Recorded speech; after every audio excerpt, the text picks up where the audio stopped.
Okay, so a while back I did how powerfuls for killing Morgana. I'm gonna have to redo those in a separate video to like talk about those again. But I was going through League of Legends power scaling, reading through the lore and stuff. That's what I've been doing for the most part outside of college and work. And I thought what I'm gonna try and do is to maybe make those videos shorter. I would talk about skin feats and skin scaling outside of those videos, so that way, you know, like the videos would just be for the base champion and these ones would be for the actual characters as a whole. So with that in mind, I'm going to try this out with the bloodmoon skin line, and I'm going to talk about how powerful the bloodmoon skin line is, and then afterwards I'll talk about individual champions and such. But first I'm going to give like a generic sort of scaling for it. So that's it, ladies and gentlemen. Let's get started. Okay, so with that said, let's go ahead and get started with some of the power scaling here. Unfortunately, it is going to be a little wonky for the most part because our main things are going to be based off of certain descriptions and such, and I'll talk about those in detail. So right off the bat, in terms of physical strength, there's really not much on the table for the physicality of the characters at all. We would assume superhuman just by bare minimum of their other scaling. The main guy who really has any real feats here outside unique abilities and such is going to be Pyke, because Pyke has a statement where so this is Pyke's description for his actual skin. A demonic spearfisher lurking within the darkness of the Blood Moon's mirror dimension, Pyke casts his hooked blade across an endless liquid night, dragging demons up from the bottom of the world and into their human hosts, inexorably tied to the Blood Moon. Pyke's sudden appearance in Ionia is a dire omen indeed. The reason this matters is because in the actual Blood Moon storyline, Pyke actually makes several appearances in it. I'll go ahead and talk about some of the scans he has there in that situation. So right off the bat, the first encounter, the first like sort of I think part we encounter Pyke at the beginning of the story called Trial of the Masks is so Sivir's in her room and there's a little disc on the side. This is before she's become Blood Moon Sivir, and the disc widens to show her an image of Pyke, who it states that he throws, so this is right here, the wheel's empty center collapses onto an ocean of liquid, okay, here we go. The fisherman turns to cast a spear into space, each step ponderous, and the needle arcs endlessly upwards, and then down beneath the surface of glistening obsidian waters. The other point for Pyke here's a little further along is, the fisherman's spear sings across a vast emptiness, light and sound fail as he casts his line, it's half sinking into the bottomless chasm above which he stands. His is a sea without end, twin reflections of an infinite nihility, the grave of a lost, nameless epoch. He smiles with the hunger of an ancient shark. His hook sticks fast, and he's beginning to pull up a great shape up from far below. Inch by inch, second by second, a mountainous silhouette emerges from beyond the edges of the fisherman's black horizon. It is a tower, a fortress, a sun. Thick ichor slogs from it without end. A great wall of impenetrable darkness dragged along from some forgotten Paligith abyss. The spear tears loose from the outer surface, a wooden mask impaled along its tip. One day before night of the blood moon, Sivir places the mask over her face. Okay, so Pyke, for the most part, is the only one who has any real feats, and any scaling would come from Pyke. If we assume this is with physical strength, Pyke throws his spear with physical strength. There's no argument here for that one. I was talking to a friend of mine who scales, and he's like, because again, this is potentially infinite speed for League of Legends here, and this is also supported by the fact that there's another scan in the story called Trial of the Masks, where as Sivir slowly loses herself to the demon, it straight up says that she moves against the turning of the world, her feet pounding across time as serrated claws cut through tiny, gnawing, pleading things. So it's also confirmed that the Blood Moon characters are able to mess with linear time and are able to directly interact with linear time to a massive extent. Throughout the entire story, Sivir's basically stuck in memories in different areas of time as she remembers shit she's done. And the story is told from a position of where Sivir experiences these moments like near simultaneously, or she's just continuously re-experiencing things she's already experienced before. So right off the bat, potentially infinite speed. Again, like my friend was saying, that could potentially be universal attack potency if he can really throw with enough force for something to move at infinite speeds. I'm gonna say that's I'm not gonna say that's not possible, because according to one of the authors for League of Legends story, the Blood Moon is one of the most powerful entities in the League of Legends multiverse. So the actual statement from the author goes like this: in the entire League multiverse, I would personally put the Dark Star as the single strongest entity across all our canons. Maybe some of the other writers disagree, but a sentient singularity that mindlessly erases existence just by being there, while pooping out matter-devouring Eldritch gods, is probably the thing you least want to deal with on some random Tuesday. It also can exist outside of reality, which is not good if you happen to be a part of one. Close runners-up are the Nightbringer and Dawnbringer arcs, and the Blood Moon, which is sentient, and Cosmic Kassadin.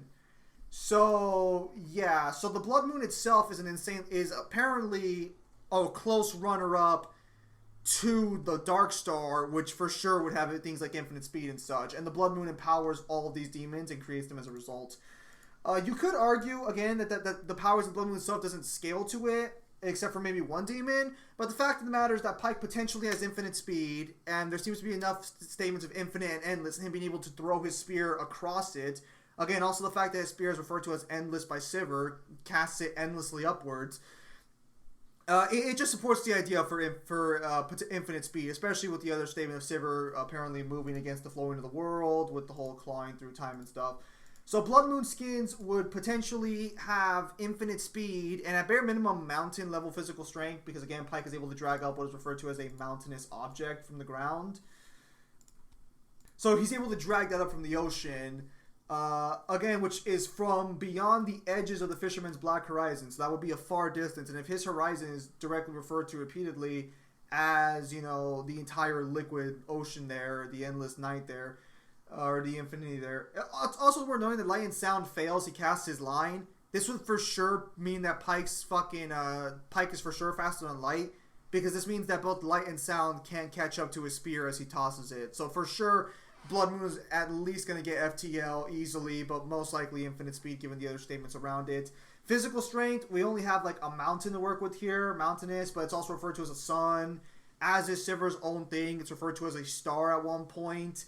So the AP could be far higher than simply just obviously, you know, mountain level and stuff, especially given the Blood Moon. I would say that there's enough things here referencing that these items are potentially comparable to stars and such, that they're used as synonyms for it. That you could potentially argue for star level Blood Moon as well, but the Blood Moon beyond that doesn't really have any real direct scaling outside of Pyke's 2 feet. So we would scale durability to their AP. Their AP could be anywhere from... If Pyke actually is hitting with universal AP when he throws his spear because it's physical strength based, then Pyke should scale, or then all the other people should scale to Pyke to some extent, which would mean they'd all have universal AP, but star level I think is fair for now unless there's more Blood Moon information. Because again, the Dark Star does create the Dark Star creates galaxy destroyers and shit, and star destroyers. If the Blood Moon is comparable in power, I'm not saying the Blood Moon can't do that. But so, talking about one of the skins for a minute, Atrox. Atrox is stated to be that Atrox is the only demon that's actually born from the direct Blood Moon that we know of. He's referred to as the progenitor of all demons and everything. And here's his description. Ancient manuscripts... What? Ancient manuscripts tracking the orbit of the Blood Moon describe it not as a celestial phenomenon, but as a cosmic womb. As the seasons grow shorter and the cult's activities continue to increase, some worry it will give birth to a new kind of demon, a creature helping to bring about its own dark ascendance. So the Prestige Edition has Atrox has been loosed upon the mortal plane, a creature born in the heart of the Blood Moon. He is a progenitor of all demons, and a malignant darkness that will consume the entire world. Again, mostly, like, we'll talk about each individual Blood Moon character and their scaling based on their descriptions and such, but the fact of the matter is that, like, there's nothing really here. If the world itself, if we refer to that as the dimension where the other dimension outside of the Blood Moons, then that would be universal for sure. But this could very well mean planet to star level. It could be universal in nature. If the Blood Moon at its full power is a close contender to the Dark Star, there's no reason, it's not out of the cards to say the Blood Moon skins are universal in nature. Which would be universal level plus because they can affect time and they do work on linear time as well if they could destroy it. But that might not scale to all of them again. Not enough direct AP feats, and even in Sivir's own hallucinations of the disc, all we have is that the disc is able to destroy her house and slice apart the cliffside she's in, completely slice it in half. Again, nothing too really crazy there, because again, Pyke right there with the infinite speed is already going to be sufficient for higher scaling via throwing objects if he can throw them at those speeds. Again, durability, not much up in the air. Regarding powers and abilities, they all seem to have the same powers and abilities they did in the the base game of League of Legends. So, powers and abilities I'll talk about in a separate video. I'm just going to talk about specific things that get added as a result of the Blood Moon in particular. Okay, so again, just for clarification, the scaling will go like this: physical strength for sure, mountain level. Pike is able to drag up mountains from the ground up. That should scale to all the other demons and such, and all the other cultists since they merge with their own other demon. Speed, FTL for sure, possibly, most likely infinite speed. Durability should scale to their AP or to their physical strength. Take your pick. Which again, the physical strength for Pike might be universal striking strength, depending on how you want to take that statement, that scaling. So AP for these characters is going to be anywhere from planet, star, to straight up universal levels, depending on how you want to take the cosmic statements there. And that would be about it for the base durabilities. Durability would scale to AP. So with that said, we're going to talk about each individual character, read a description, explain where they would scale to, how they would scale to, or if they might have room to grow beyond what we know based on their descriptions. So right off the bat, Bloodmoon Akali, priestesses of the Bloodmoon, walk their own path, traveling far from the cult to pursue the whispers of their demons. A emancipated figure living deep in the snow-dusted wood, Akali was the first woman to embrace her inner darkness and speak directly with the Bloodmoon itself. Nothing there to imply higher scaling, except that she does talk to the Bloodmoon directly at one point. The problem is that, like, that doesn't, because of the phrasing first woman, it's a little unclear if this means that, is she the first person to have talked to the Bloodmoon itself, or is she just the first woman to have done it? Because when we get to Twisted Fate, who is the actual leader of the Bloodmoon cult, there's a lot more new, it seems unlikely that she was the first person to do that, in general. Bloodmoon Diana, a child chosen by the Bloodmoon itself. Diana's mind has been open to the lost ways of the cult, unknown to its leaders, and even the slavering demons beyond. Hers is a truth no one can know, and a fate of metamorphosis beyond men and the gods. So Diana's lore right there very clearly would put her at the top tier of the Bloodmoon. She was directly chosen by the Bloodmoon and everything. She would definitely be top tier on the list as well. I think I might, at the end, just recap who's top tier and who's not tier, but they all should scale to Pike to some extent, because Pike is just a demon who's just tied to the Bloodmoon, but it's never stayed at the Bloodmoon empowered him or anything. He's just tied to its events, and he's just, basically it's fisherman. Bloodmoon Elise. A revered priestess of the Bloodmoon cult, Elise is so wholly intertwined her body with her demon spirit that they are now a single entity. She has traveled beyond all known civilization, existing in an apocryphal darkness hanging beyond the precipice of the world. Okay, so basically, yeah, so I looked up what that word means, apocypherial or whatever, and basically what it means is of a story or statement of doubtful authenticity, although widely circulated as being true. So she lives in a place that it might not exist, but everyone kind of assumes does. So I don't know if that actually helps with scaling or not. Honestly, this is supposed to be a power scaling video. By the time I'm reading all of these, you should be able to understand the Bloodmoon lore pretty well by this point. Bloodmoon Jin, Ink Mage, Trained Assassin, Master of Ceremonies. Jin is all this and more. A grandiose figure whose encyclopedical knowledge of centuries-old rituals fuels the Bloodmoon's hellish summoning rites. He knows the name of every demon and how to direct them into a still-living vessel. So I guess you can argue possession, like Jin gets possession here. After I'm done reading the descriptions, and just for a quick recap, I'll explain what each individual character gets if they get anything unique as a result of their, like, Blood Moon thing. Blood Moon Katarina. I kind of forgot this was an actual scan, these next two. An honored priestess of the Blood Moon cult. Merged the flesh of her demon as all priestesses are fated to be. Yet the descent of the Blood Moon has changed the nature of demons and humankind, and Katarina has begun her ascent into a newer, darker form. Okay, so they just get more powerful as a result. Right, that's perfectly fine. Blood Moon Master Yi. We have the cultists of the Blood Moon have begun a dread metamorphosis as the boundary between the demon realm and the human world is rapidly erased. Yi is among those first blessed by this new darkness. The demon within his blade blade arm driving him to even greater spectacles of violence. Okay, so right there we have human world and demon realm, so that could just mean the entire universe, which again, if that is the case for this one, Blood Moon would get universal scaling, but whatever. I've already talked about that. Or I guess it's just more of a one. Blood Moon Shen. The most indomitable disciple in mind and body. Shen's loyalty to the Blood Moon cult can never be shaken. He serves as the personal bodyguard of the group's most important figures. Executing interlopers with cold dispassion, suggesting part of his humanity has already been consumed. Again, nothing really too crazy here for the most part. Sivir. A newly anointed priest of the Blood Moon cult. Sivir wields a weapon that is both a killing tool and a key to the hellish mirror world where all demons are born. Slowly but surely, it has merged her twin selves. It is no longer clear where the human ends and the monster begins. It is worth noting that that the human world is a reflection of the mirror world as a whole. I think it's stated at one point. Yeah, so they both reflect each other, so they'd be the same size. And it also states that the blood moon does not have a reflection in the human world because there's nothing that compares to it. Yeah, if I remember correctly. Yeah, it's around here somewhere. Okay, the blood moon descends. It is larger than Sivir imagined it. Too large, looming as a great crimson spear over her lost and rudderless island. It casts no reflection against the sea, for it has no equal. It shadows the true moon and devours a whole. Its hunger colossal, unending, unquenched. Yeah, okay, so that's fine. Continuing further here, back to the Blood Moon Twisted Fate. Twisted Fate is the Blood Moon cult's true leader. He's shrouded in mystery and whispers and hearsay. He was the first one to complete the trial of the masks, and he was the one who figured out how to turn people's flesh into demonic flesh, or to merge them with demon spirits. Whether he is still human, none can say, but he is ever present and always watching. So he either gains omnipresence or omnivision in this skin for sure, one or the other here. It's really up in the air for which one you argue he gets. Blood Moon Yasuo, ceremonial executioner of the Blood Moon cult. Yasuo's blade is inhabited by an insidious, bloodthirsty demon whose hunger for death can never be satisfied. This suits Yasuo well, for he is possessed of an inner darkness even deeper than the creature whispering at his side. And we have Blood Moon Zillion. This is the last one of the cultists for the most part.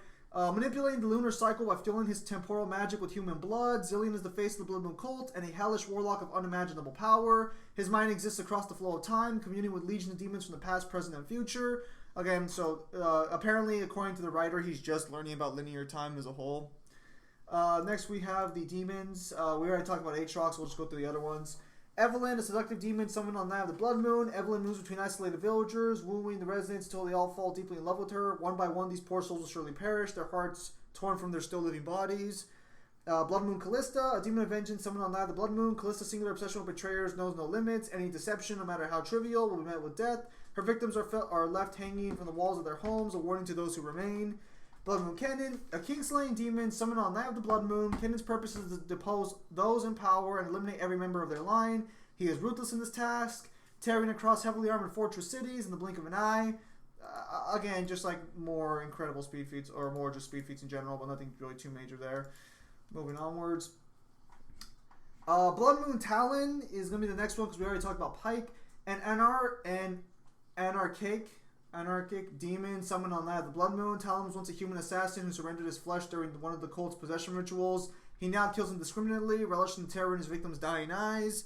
A Blood Moon Thresh, a demon summoned on the night of the Blood Moon. Thresh's insatiable urge to torture and kill is fueled by thousands of vengeful spirits drawn to his lantern. Entire villages are left slaughtered in his wake, their blood staining the land for decades. And the last one is another Blood Moon skin I forgot existed, and that's going to be Blood Moon Tryndamere. The demon Tryndamere has fully assumed control over his twin human body, using its inhuman strength to slash gaping wounds in the veil between the human and demonic realms. Shrugging off runes considered fatal even to other demons, his unstoppable, unquenchable rage that would see all things consumed by the Blood Moon. Given that the Blood Moon is comparable to the Dark Star, or a close second, according to that one writer, you could argue these are universal level creatures to an extent. Again, it's entirely possible. I think it's not the worst argument to put on the table. But yeah, no, I already talked about that in the last portion. So with that said, the strongest Blood Moon characters are for sure going to be the following. Diana, or at the very least, Diana at her full sort of potential, is definitely going to be up there for strongest. Jhin, I'm going to say Jin's also going to be up there as well. And then I'm going to follow that up with Twisted Fates and maybe Zillion, since it does say he has unimaginable power, but he's probably one of the weaker members of the Blood Moon cult as a whole. Or at the very least, we can't confirm that. Where the fuck did it go? There it is. So Zillion, Twisted Fate, Diana, and maybe Jhin or Shen are going to be definitely the strongest among the cultists, and they should be stronger than most of the demons as well. Among the demons, the only ones that are really going to be worth mentioning is Atrox directly, Pike, and Tryndamere. Everyone else would be either weaker than or just not as high tier for the most part. So thank you guys for your time as always. Have a nice day. Let me know if you guys think this format is any good or not. It's not going to be very well edited because unfortunately it is a Sunday and I do have work in a bit, so I'm going to have to take care of that. So thank you guys for your time as always. Have a nice day. I'll see you guys on the next stream or video.